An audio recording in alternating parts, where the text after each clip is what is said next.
성경 말씀 누가복음 24장 50절 말씀부터 53절 말씀까지 같이 봉독하도록 하십시다.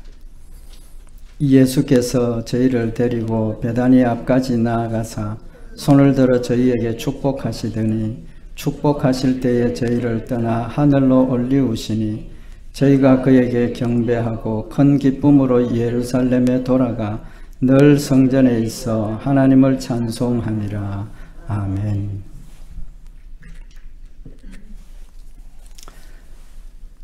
우리 오늘 이 본문 말씀은 우리 성도들, 구원받은 성도들의 생활의 삶의 모습이 어떠해야 되는가 하는 것을 아주 간단하게 명확하게 교훈하시는 말씀입니다.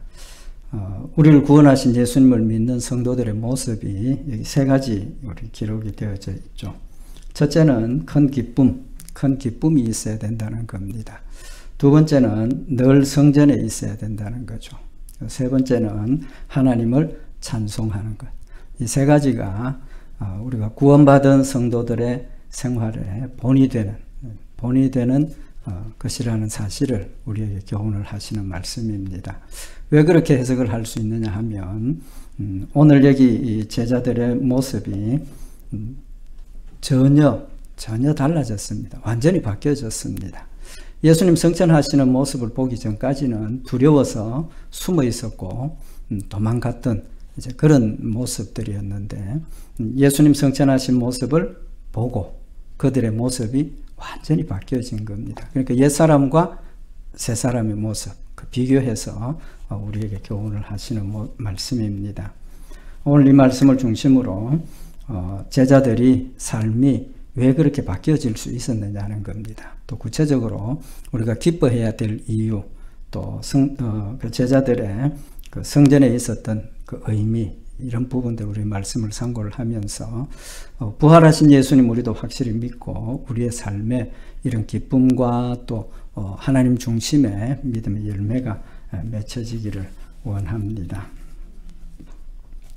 오늘 여기 제자들의 모습을 보면 50절에 예수께서 저희를 데리고 베다니 앞까지 나가사 손을 들어 저희에게 축복하시더니 축복하실 때에 저희를 떠나 하늘로 올리우시니 제자들 보는 앞에서 예수님께서 성천에서 하늘로 올라가시게 된 겁니다.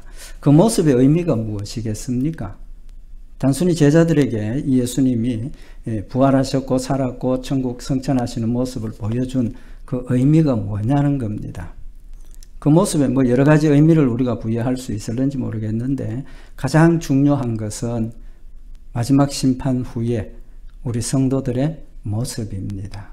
예수님께서 우리 눈앞에서 성천에서 하늘로 올라가신 것처럼 우리도 예수님 재림하셔서 심판하시면 심판받고 우리는 어디로 갑니까?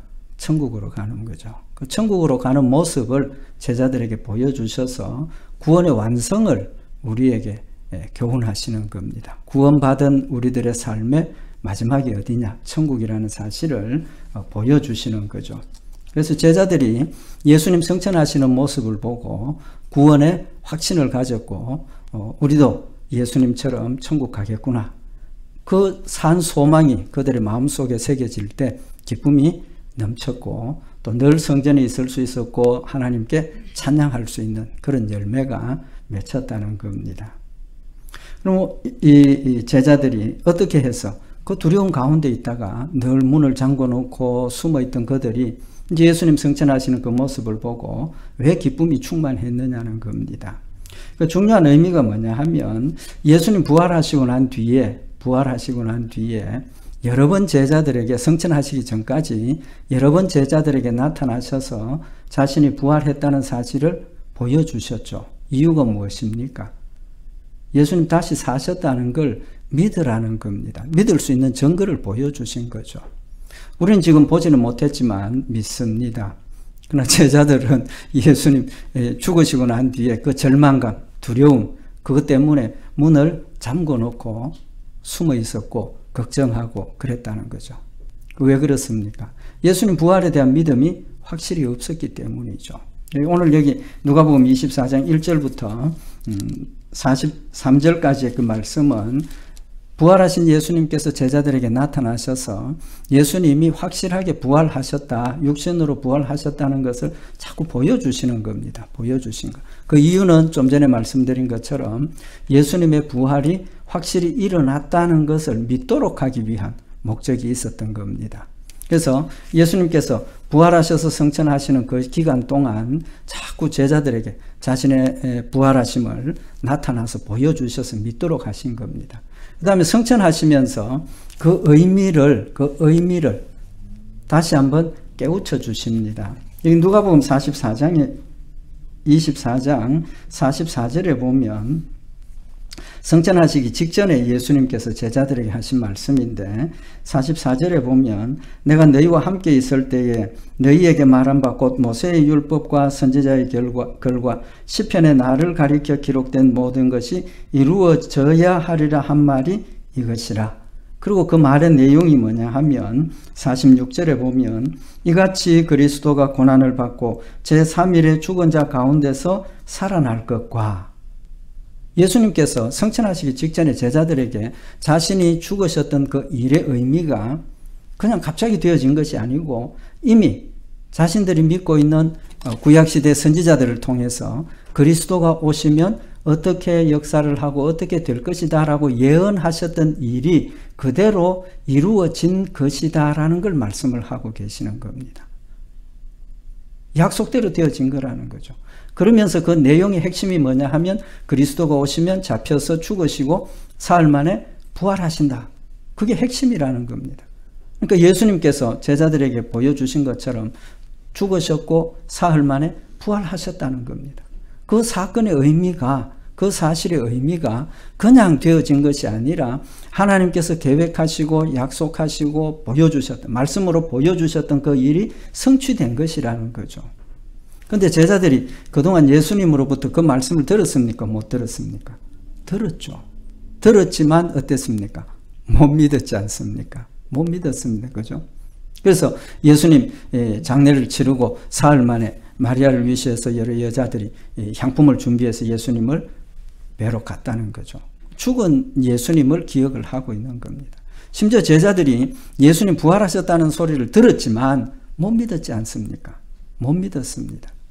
그것은 예수님께서 가르쳐 주셨던 그 말씀들을 믿음으로 받아들이지 못한 겁니다. 깨닫지 못한 거죠. 근데 오늘 여기 45절에 보면 뭐라고 말씀이 되어 있느냐 하면 이에 저희 마음을 열어 성경을 깨닫게 하시고, 이에 저희 마음을 열어 성경을 깨닫게 하셨다. 이제까지 부활하신 예수님을 만났지만 못 믿었고 만났지만 두려워했던 그들에게 어떤 역사가 일어난 겁니까? 마음이 열려지고 그 말씀을 깨닫게 되었다는 겁니다. 깨닫게 되었다는 그 말이 무슨 말입니까? 믿음으로 받아들였다는 겁니다. 믿음으로 받아들였다. 그러니까 예수님의 죽으심과 부활을 믿게 된 것은 그들이 보았기 때문도 아니고 그들이 들었기 때문도 아니고 누구 때문입니까? 누군가가 그들의 마음을 열어서 깨닫게 하셨다는 겁니다. 그 누구가 누굽니까? 그 역사를 누가 하신 겁니까? 성령님이 하신 거죠. 성령님이 하신 겁니다. 하나님께서 그들의 마음을 열어서 이제까지 죽었다가 살아나신 예수님을 만났지만 그래도 아직까지도 의심하고 정말인가 또 걱정하고 두려워하고 그들의 마음을 열어주셔서 이제는 확실하게 예수님이 부활하셨다는 사실을 믿게 하셨다는 겁니다. 성령님께서 그들의 마음을 열어주시고 그들의 마음으로 믿게 하셔서 믿음으로 받아들이고 난 뒤에 예수님 성천하시는 모습을 보니까 어떻게 됩니까? 아, 나도 저렇게 천국 가겠구나.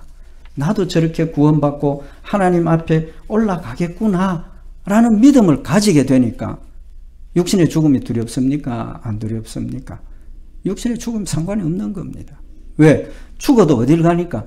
우리에게 내세의 천국이 기다리고 있으니까 이 땅에서의 고난과 고통, 이 땅에서의 두려움보다는 하늘나라에서 하나님과 영원토록 누릴 그런 삶이 그들의 마음속에 확실하게 새겨지니까 그들이 기쁨이 넘치고 그들에겐 두려움이 없어지고 하나님을 영화롭게 하고 찬양하는 그런 믿음의 열매가 맺혀지더라는 겁니다.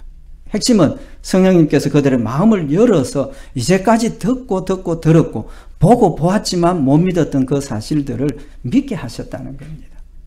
우리가 예수를 믿는 것은 우리가 예수를 믿기를 원하고 우리가 하나님의 자녀가 되기를 원하고 우리가 천국 가고 싶어서 믿어진 것이 아니라 하나님께서 성령으로 내 마음을 열어주셔서 우리의 영안을 밝혀주셔서 예수를 믿게 하셨다는 사실을 지금 우리에게 교훈을 하고 있는 겁니다.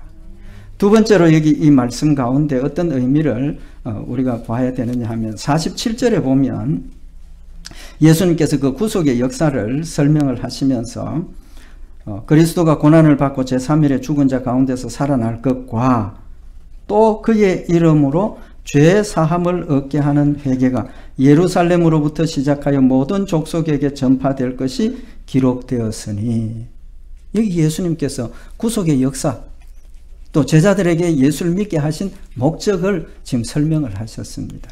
예수님을 믿게 하신 이유가 뭐라고 그랬습니까? 47절에 또 그의 이름으로 죄 사함을 얻게 하는 회개가 예루살렘으로부터 시작하여 모든 족속에게 전파될 것이 기록되었다.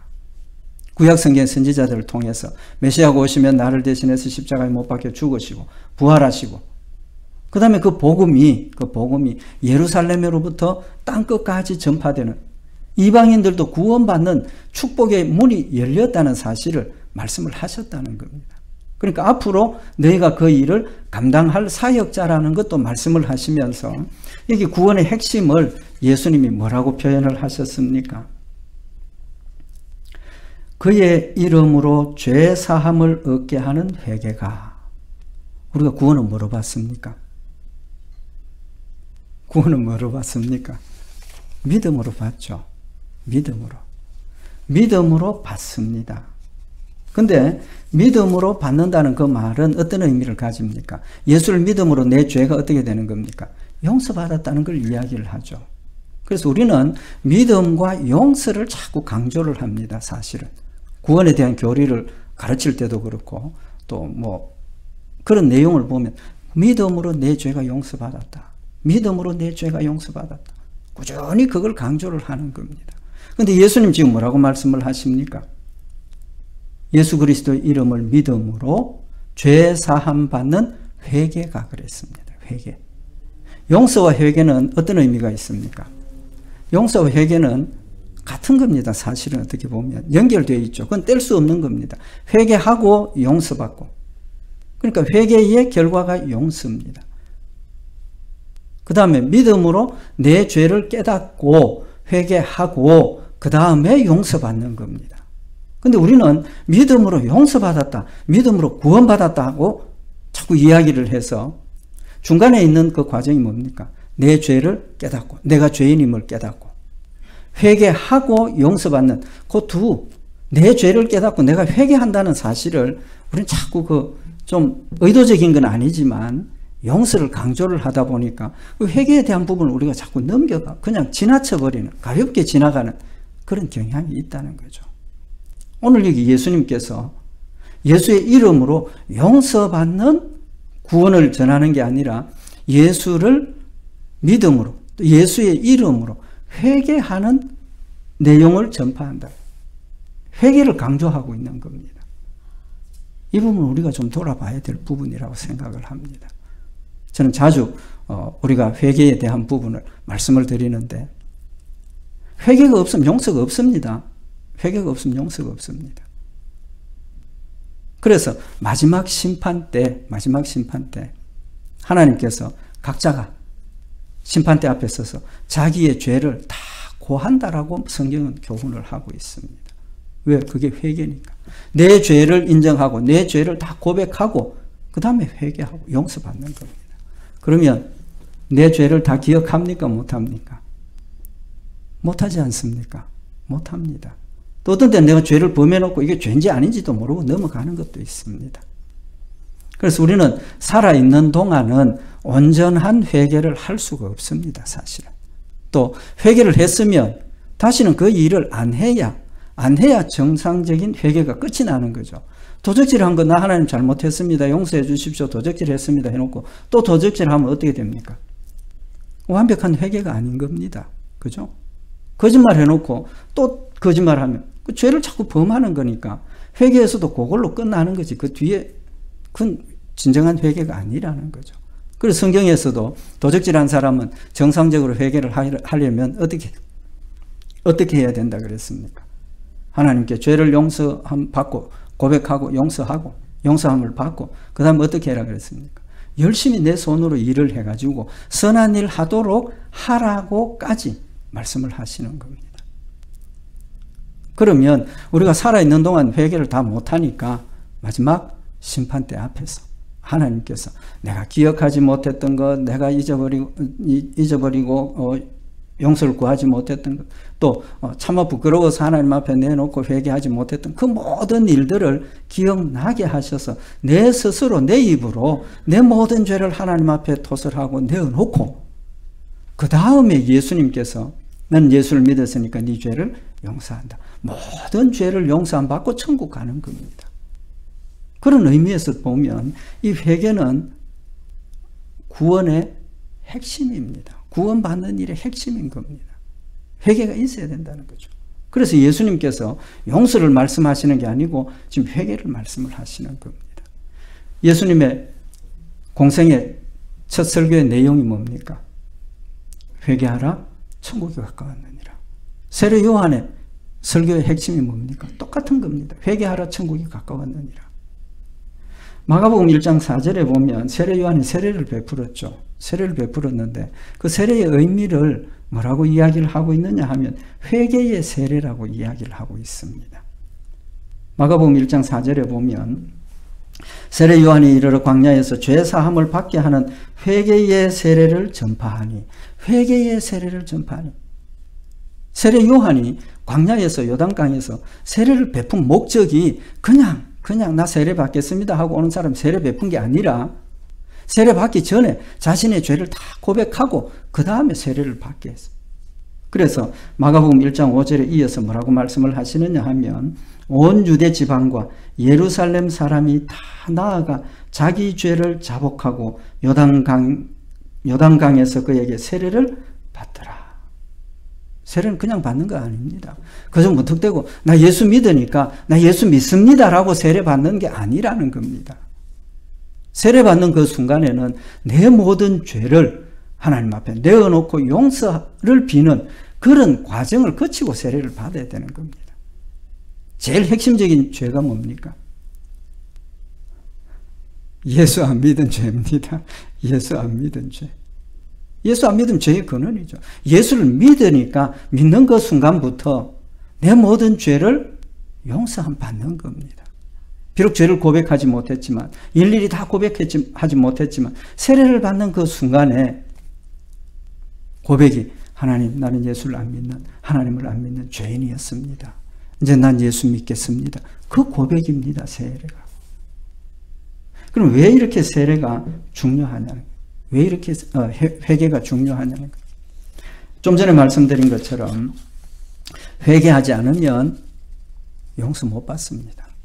회개하지 않은 죄는 용서 못 받습니다. 근데 기회가 있습니까? 없습니까? 기회가 있습니다. 언제? 예수님 마지막 심판 때. 예수님 마지막 심판 때 내가 신앙생활 하면서 고백하지 못했던 그 모든 죄를 하나님께서 내 스스로 고백하게 하시고 뭐 하십니까? 용서하시는 겁니다. 그러니까 내가 앞으로 지을 죄, 내가 지난 지은 죄 모두를 예수 믿음으로 용서받는다 하는 그 의미가 바로 그런 겁니다. 바로 그런 거예요. 그러니까 내가 예수 믿음으로 용서받으니까 죄 짓는 것이 뭡니까? 두려움이 없어지면 안 되죠. 왜? 용서받을 거니까. 앞으로 지을 죄가 용서를 받을 거니까 죄 짓는 일이 두려움이 없고 그냥 뭐 하나님 그걸 원치 않는다는 겁니다. 우리에게 회개를 요구하시는 이유가 뭡니까? 회개를 요구하시는 이유. 회개가 있어야 죄를 용서받는다. 왜 그렇게 말씀을 하시는 겁니까? 좀 전에 말씀드린 것처럼 회개한다는 것은 전제가 뭡니까? 내 죄를 인정한다는 겁니다. 내 죄를 깨닫고 죄인 걸 인정을 해야 회개가 시작되는 것이지 나 그 죄 아니야. 내가 그 한 거 죄 아니야 하면 회개할 게 있습니까? 없습니까? 없어지잖아요. 없어지는 겁니다. 하나님께서 우리에게 회개를 요구하시는 목적은 내 죄를 깨닫고 인정하라는 겁니다. 인정하라. 왜 내 죄를 깨달으라는 겁니까? 다시는 그건 죄인 줄 알고 다시는 죄에 범하지 않도록 하기 위해서입니다. 거짓말하는 걸 알았지만 그걸 인정을 안 하고 나 거짓말 아니야. 우리 속담에 공동묘지 가보면 무슨 무덤이 없다 합니까? 핑계 없는 무덤이 없다고. 우리는 잘못을 범해놓고 죄를 범해놓고도 자꾸 뭐 하려고 합니까? 인정 안 하려고 하죠. 핑계 댑니다. 나는 이러이러해서 그런 일을 했습니다. 나는 이런 상황 때문에 했습니다.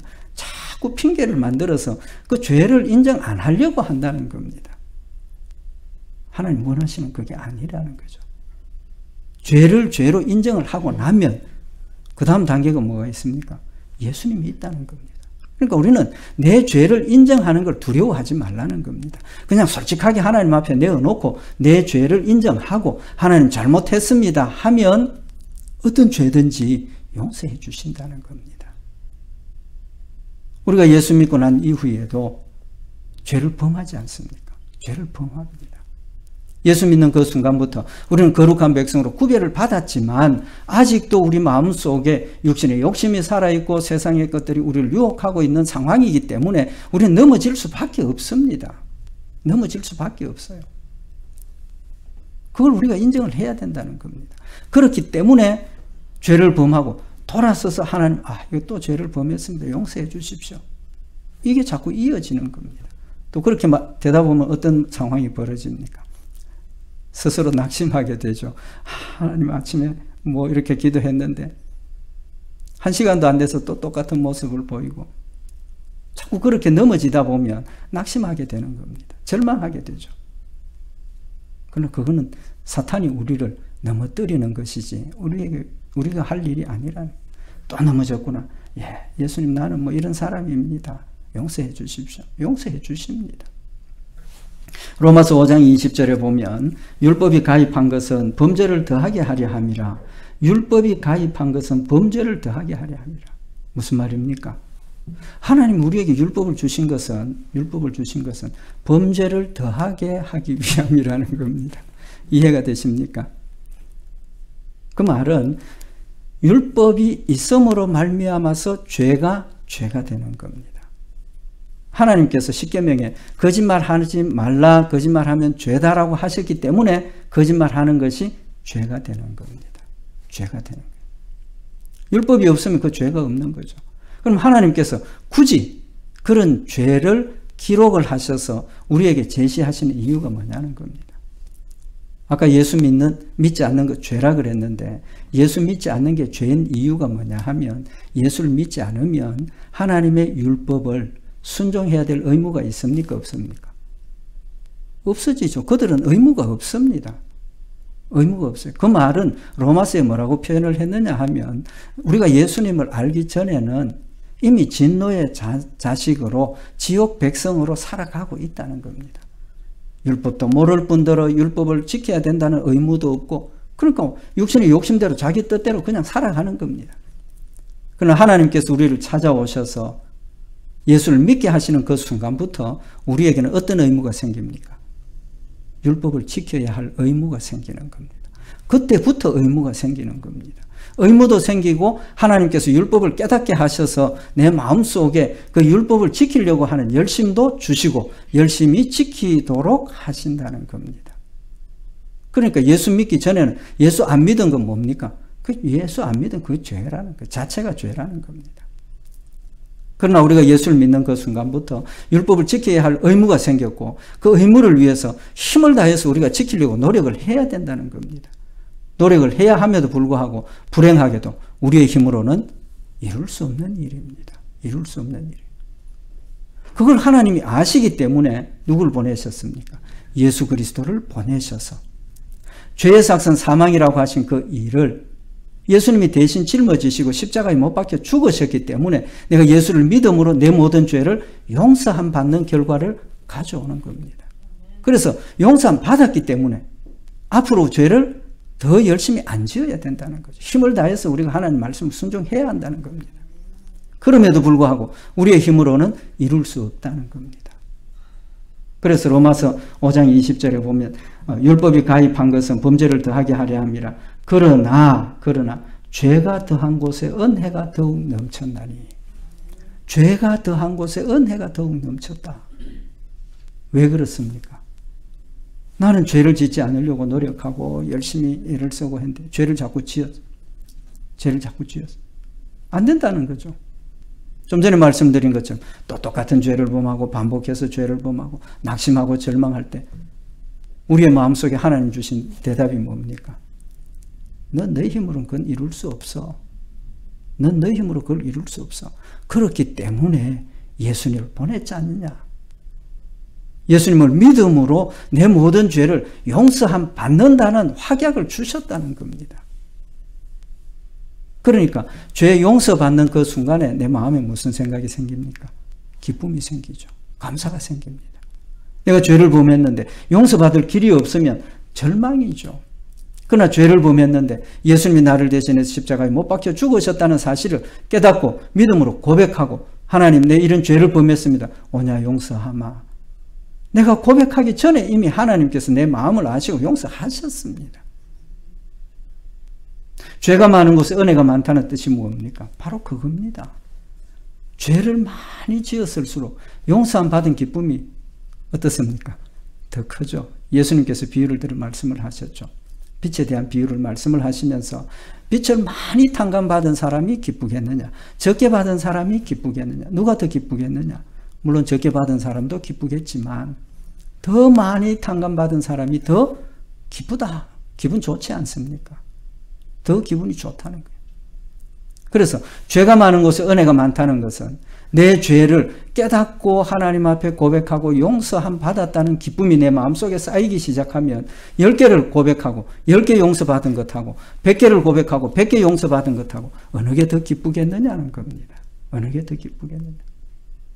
그런 관점에서 보면 내 죄를 감출 게 아니라 하나님 주신 은혜와 기쁨을 더 많이 받기 위해서 우리가 하나님의 은혜를 받기 위해서 뭐 해야 되겠습니까? 내 죄를 자꾸 생각해내야 돼. 자꾸 끄집어내야 돼. 끄집어내서 하나님 이것도 죄입니다. 하나님 생각으로 이것도 했습니다. 하나님 말로도 이거 했습니다. 자꾸 내 죄를 끄집어내어서 하나님 앞에 용서를 받으면 그 용서의 기쁨이 어떻게 됩니까? 더 커지는 거예요. 은혜 받으려고 노력하시면 엎드려서 내 죄를 먼저 생각을 하십시오. 엎드려서 내 죄를 먼저 생각하고 조그마한 것까지도 하나님 앞에 내어놓고 용서했다. 예, 감사합니다. 또 내어놓고 용서했다. 감사합니다. 그 용서의 기쁨이 우리 마음속에 넘쳐나면 그게 은혜가 되고 감사가 되고 즐거움이 되고 신앙생활하는 힘이 된다는 사실을 우리에게 교훈을 하고 있는 겁니다. 그래서 회개가 중요하다는 겁니다. 그리고 우리 신앙생활의 회개는 성화의 과정입니다. 왜? 좀 전에 말씀드린 것처럼 우리는 계속해서 죄를 범할 수밖에 없지 않습니까? 죄를 계속해서 범할 때마다 계속해서 고백을 하면 우리의 모습이 점점 더 그리스도의 모습을 닮아가게 되어 있다는 겁니다. 닮아가게 되어 있다. 그래서 회개하고 용서받고 회개하고 용서받고 그런 기쁨이 우리 마음속에 넘치게 될 때에 하나님을 뜨겁게 사랑하게 되고 감사하게 되고 성전에 늘 거하면서 하나님을 영화롭게 하는 그런 믿음의 열매들이 우리의 삶에 맺혀지게 된다는 겁니다. 빌립보서 4장 4절에 뭐라고 말씀을 하셨습니까? 주 안에서 항상 기뻐하라. 내가 다시 말하노니 기뻐하라. 이 기뻐하라는 말씀의 의미가 뭡니까? 무슨 기쁨입니까? 하나님 주신 은혜가 기쁘다는 겁니다. 하나님 주신 구원의 즐거움이 기쁘다는 겁니다. 그 기쁨은 어디에서 옵니까? 내 죄를 내어놓고 회개하면서 내 모습을 늘 돌아보고 회개하고 용서받았다는 그 기쁨이 내 마음속에 넘쳐나게 될 때 저절로 기뻐지게 되어 있습니다. 저절로 감사하게 되어 있습니다. 저절로 하나님을 사랑하게 되어 있는 겁니다.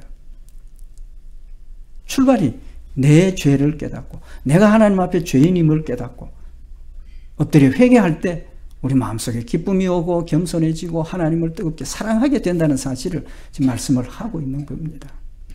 항상 기뻐하라 명령하셨지만 구원의 은혜를 내가 생각을 하고 하나님 앞에 늘 자신을 돌아보는 회개의 연속이 이루어지면 저절로 기쁨이 오고 감사가 오고 하나님을 사랑하게 된다는 사실을 우리에게 교훈을 하고 있는 겁니다.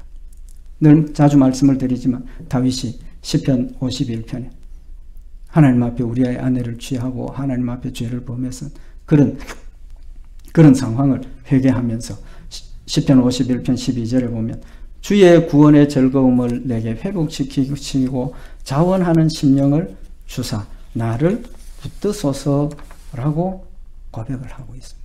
회개 내용 하나님 내 죄를 용서해 주십시오. 그 말을 더 구체적으로 지금 표현을 하고 있는 겁니다. 구원의 즐거움을 내게 회복시켜 주십시오. 자원하는 심령을 주십시오. 왜 자원하는 심령이 없어졌습니까?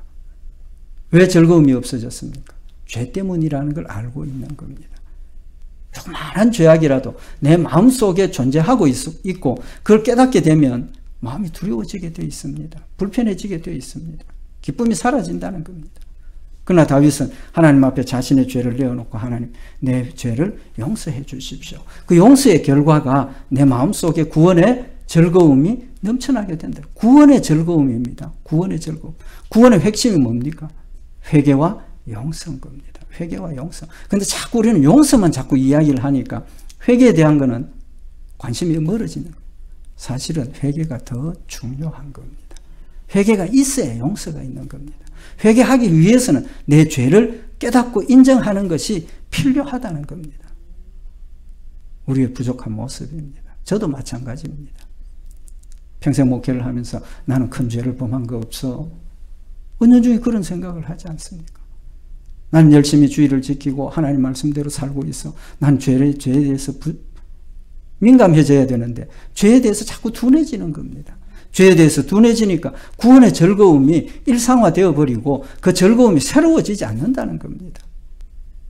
죄를 깨달을 때마다 구원의 즐거움이 새로워질 수 있는 겁니다. 왜? 예수 그리스도가 내 죄를 대신해서 십자가에 못 박혀 죽으셨다는 그 사실을 내 마음에 다시 한번 자각하게 되고 그 귀함이, 그 사랑이 내 마음속에 넘쳐지게 되니까 조그마한 죄를 고백을 하더라도 그 구원의 즐거움이 내 마음속에 충만하게 되고 그것 때문에 하나님을 사랑하게 되고 예수님을 찾게 되고 기쁨이 넘치게 되는 그런 열매가 있다는 사실을 지금 우리에게 교훈을 하고 있는 말씀입니다.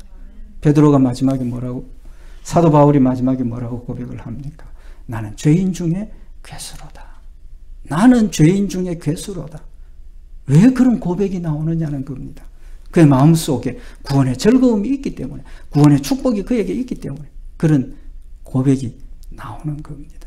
우리 오늘 예수님의 성천을 바라보는 제자들이 왜 기쁨이 넘쳤는가? 왜 기쁨이 넘쳤는가? 하나님께서 주신 회개의 축복이 그들에게 있었기 때문에 우리 다시 한번 이 말씀을 마음에 새겨서 우리는 순간순간 자신을 돌아보고 하나님 앞에 회개하고 구원의 즐거움이 충만하는 우리 복된 성도들이 되셔서 하나님을 사랑하고 하나님을 의지하고 승리하는 복된 성도들 되시기를 바랍니다. 기도드리십시다. 성천하신 예수님을 바라보면서 구원의 즐거움이 충만했고 담대한 모습으로 변화되어서 그들의 삶이 하나님을 영화롭게 하며 맡겨주신 복음 사역을 끝까지 잘 감당하여서 땅끝까지 복음이 전파되는 놀라운 역사를 감당한 우리 제자들의 모습을 다시 한번 마음에 새기는 시간이 되게 하시고 하나님 주신 이 구원의 즐거움이 우리 마음속에 충만하게 하셔서 하나님을 뜨겁게 사랑하며 항상 기뻐하고 범사에 감사하며 쉬지 않고 기도하며 주를 따라가는 저희들 되도록 주님 축복하여 주시옵소서. 늘 함께 하시고 지키실 줄 믿고 감사드리오며 우리 주 예수 그리스도의 이름으로 기도드리옵나이다. 아멘.